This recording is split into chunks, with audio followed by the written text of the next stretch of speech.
Hello friends, welcome back to our channel. Finally dacoit movie చూసాను.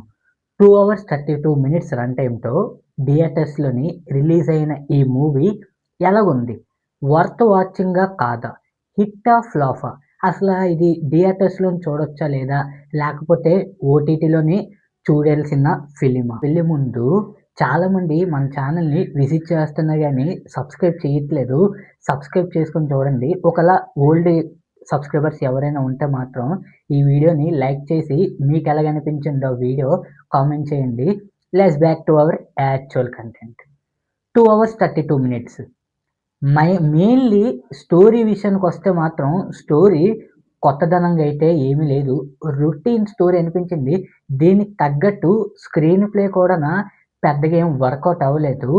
Story విషయానికి వచ్చినప్పటికీ hero heroine ఇద్దరూ love చేసుకుంటారు. సో వీళ్ళిద్దరూ విడిపోతారు.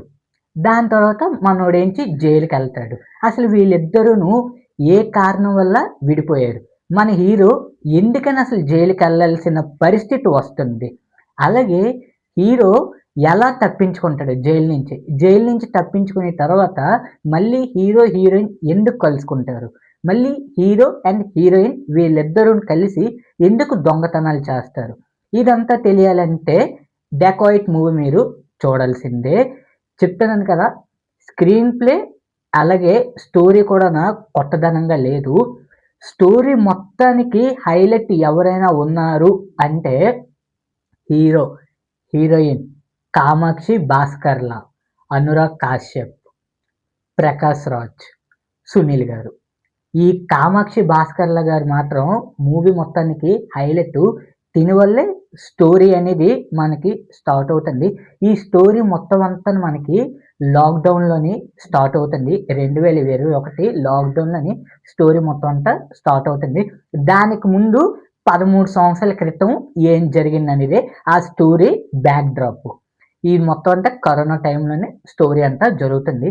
చెప్తాను కదా, కామాక్షి భాస్కర్ల గారి స్క్రీన్ ప్రెజెన్స్ మాత్రం ఎక్కువ ఏం లేదు.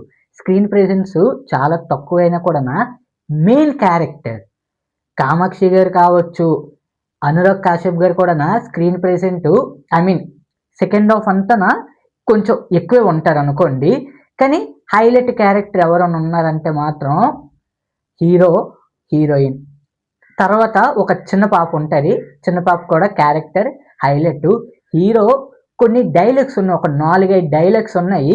అంటే మనలో మనం మాట్లాడుకుంటాం కదా కొన్ని బూతులు, సేమ్ అలాగా కొన్ని ఒక 4-5 డైలాగ్స్ ఉంటాయి. అది హైలైట్ అనిపించింది. ఏదో ఫస్ట్ హాఫ్ బాగోలేదు కదా, సెకండ్ హాఫ్ అయినా బాగుంటుంది కదా అని అనుకుంటే పర్వాలేదు అనిపించింది. ఫస్ట్ హాఫ్ కన్నా సెకండ్ హాఫ్ చూస్తే కొంచెం బెటర్ అనిపించింది. ఫస్ట్ హాఫ్ కన్నా సెకండ్ హాఫ్ చిన్నది బెటర్ అనిపించింది. ఎండింగ్ క్లైమాక్స్ అయినా నీట్గా ఇస్తారు కదా అనుకుంటే ఎండింగ్ క్లైమాక్స్ కూడా చెడగొట్టేశారు. అలాగే సెకండ్ హాఫ్లోని ఒక చిన్న ట్విస్ట్ ఒకటి ఉంటుంది. అది ట్విస్ట్ అనేది చెప్పలేము. చాలా సినిమాస్లో మనం చూసిన రొటీన్ ఫీలింగే అనిపిస్తుంది. చెప్తాను కదా, ఏదో ఫస్ట్ హాఫ్ కన్నా సెకండ్ హాఫ్ అయినా బెటర్గా పెడతాడు కదా అనుకున్నాను. కానీ ఒకటి, ఫస్ట్ హాఫ్ కన్నా సెకండ్ హాఫ్ అనేది చిన్నది బెటర్గా పెట్టినట్టు, దట్స్ మై ఒపీనియన్. ఇంకా స్టార్టింగే ఫస్ట్ సాంగ్ రోబో సాంగ్ ఉంటుంది కదండి, చాలా బాగా ఫేమస్ అయ్యింది కదా. ఆ సాంగ్ స్టార్టింగ్లోనే పెట్టేశారు ఆ సాంగ్ అనేది. అలాగే చాలామంది స్నాప్ యూజర్స్ వీళ్ళందరూ ఉంటారు కదా, టైటిల్ మూవీ స్టార్ట్ అయిన 30 నిమిషాల తర్వాత కరెక్ట్గా ఎప్పుడైతే మనకి ఎగ్జాక్ట్గా ఒకళ్ళు ఇప్పుడు 2:30కి మూవీ స్టార్ట్ అయింది అనుకోండి, కరెక్ట్గా ఎగ్జాక్ట్గా 3 గంటలకు అనుకోండి, కరెక్ట్గా 3 అంటే 30 నిమిషాల తర్వాత టైటిల్ అనేది వేస్తారు. సో ఎవరైనా ఒకవేళ మూవీకి వెళ్ళిన వాళ్ళు ఎవరైనా ఉంటే మాత్రం, స్నాప్ యూజర్స్ ఎవరైనా ఉంటే మర్చిపోకండి, 30 నిమిషాల తర్వాత టైటిల్ అయితే స్క్రీన్ పైన పడుతుంది. అలాగే సునీల్ గారి పర్ఫార్మెన్స్ హైలైట్. సునీల్ గారి పర్ఫార్మెన్స్ కూడా హైలైట్. వీళ్ళందరికన్నా అనురాగ్ కాశ్యప్ గారు బాబా ఎంత న్యాచురల్గా చేశారంటే హైలైట్. అలాగే ఈ movie streaming partners Amazon prime, అలాగే అన్నపూర్ణ స్టూడియోస్ ప్రెజెన్స్ కాబట్టి నాగార్జున గారిది ఓల్డ్ సాంగ్ కూడా రీక్రియేట్ చేశారు సాంగ్ అనేది. అది హైలైట్‌గా అనిపించింది. ఎందుకంటే ప్రొడ్యూసర్స్ వాళ్ళే కాబట్టి. సో, నాగార్జున గారిది రిఫరెన్స్ సాంగ్ ఒకటి తీసుకున్నారు. ఈ రీసెంట్ టైమ్స్‌లోని చాలామంది ఓల్డ్ సాంగ్స్‌ని వాళ్ళ సినిమాస్‌లోని రీక్రియేట్ చేస్తున్నారు. సో, అందులోని ఈ 'డెకాయిట్' మూవీ ఒకటి. నాకు తెలిసి మూవీ వన్ టైమ్ వాచ్ అనిపించింది. అది కూడానా థియేటర్స్‌లో కాకుండానా ఓటీటీ ఫిల్మ్ లాగైతే నాకనిపించింది. 'గూఢచారి' మూవీ తీసిన డైరెక్టర్ శాన్యల్ డియో. ఈ మూవీకి కూడా director and return and second writer also మన హీరో గారే 'అడివిశేష్' గారు. దానివల్ల నేను ఎళ్ళాను. మెయిన్‌లీ నాకు 'అడివిశేష్' గారిది న్యాచురల్ యాక్టింగ్ కనిపింస్తది. వీళ్ళదొకళ్ళది, 'సత్యదేవ్' గారిది, 'సిద్ధార్థ్' వీళ్ళందరివి నాకు అదే 'సిద్దు బాయ్' వీళ్ళందరివి నాకు న్యాచురల్ యాక్టింగ్ లాగా అనిపించదండి. కారణాలు చాలా ఉంటాయండి. 'గూఢచారి' చూడండి, 'క్షణం' మూవీ ఇలాంటి 'మేజర్' మూవీ, 'హిట్ 2' చూడండి న్యాచురల్ చాలా న్యాచురల్‌గా చేస్తారు మన 'శేష్' అన్న మాత్రం. సేమ్ దీంట్లో కూడా పర్ఫార్మెన్స్ వైస్‌గా మాత్రం చాలా బాగా నాకు నచ్చింది. హీరో కావచ్చు, హీరోయిన్ కావచ్చు, చాలా పర్ఫార్మెన్స్ మాత్రం హైలైట్. కానీ స్టోరీ పరంగా, స్క్రీన్ ప్లే పరంగా మాత్రం పెద్దగా ఏమనిపించలేదు.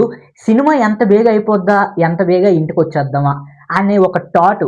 సినిమా స్టార్టింగ్ అయిన ఒక 15 నిమిషాల నుంచి ఏంట్రా ఇంకా ఇంటర్వెల్ రాలేదా అని చెప్పేసి. ఇంటర్వెల్ వచ్చిన తర్వాత ఒరేయ్ సినిమా అయిపోతే బాగుంటది కదా! వెంటనే ఇంటికెళ్ళిపోవచ్చు కదా! అని అయితే ఒక మైండ్‌లో ఆ థాటే ఉండిపోయింది నాకైతే. సినిమా స్టార్టింగ్ టు ఎండింగ్ దాకాన నాకైతే అనిపించింది. చెప్తాను కదా! స్టోరీ కొత్తదనం ఏమీ లేదు. నేను ఆల్రెడీ ట్రైలర్ రివ్యూలో కూడానా మన ఛానెల్‌లో నేను మెన్షన్ చేశాను. వీడియోలో నేను మెన్షన్ చేశాను.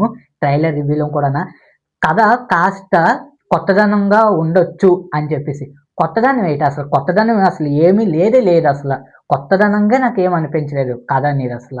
ఏదో పెడతారు కదా అనుకోని అంటే 'గూఢచారి' చూసిన తర్వాత 'మేజర్' మూవీస్ ఇయన్నీ చూసిన తర్వాత అన్న యాక్టింగ్ అయినా, తన రైటింగ్ స్కిల్స్ అయినా కూడా నాకు చాలా బాగా ఇష్టం.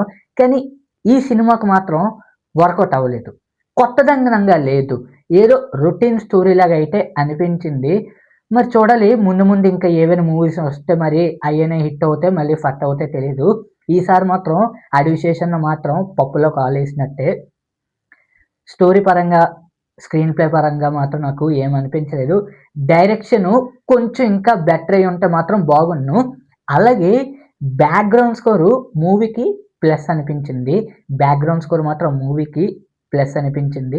ఓవరాల్‌గా కంప్లీట్‌గా 'డెకాయిట్' మూవీ రివ్యూ నా ఒపీనియన్ అయితే ఇలా ఉంది. ఒకవేళ మీరు ఆల్రెడీ చూసుంటే మీకెలాగనిపించిందో కింద కామెంట్ సెక్షన్‌లోని తెలియజేయండి. ఇలాంటి రివ్యూస్ కోసం, ఇలాంటి మూవీ రివ్యూస్ కోసం ఇప్పుడే మన ఛానెల్‌ని సబ్స్క్రైబ్ చేసుకోవడం మాత్రం మర్చిపోకండి.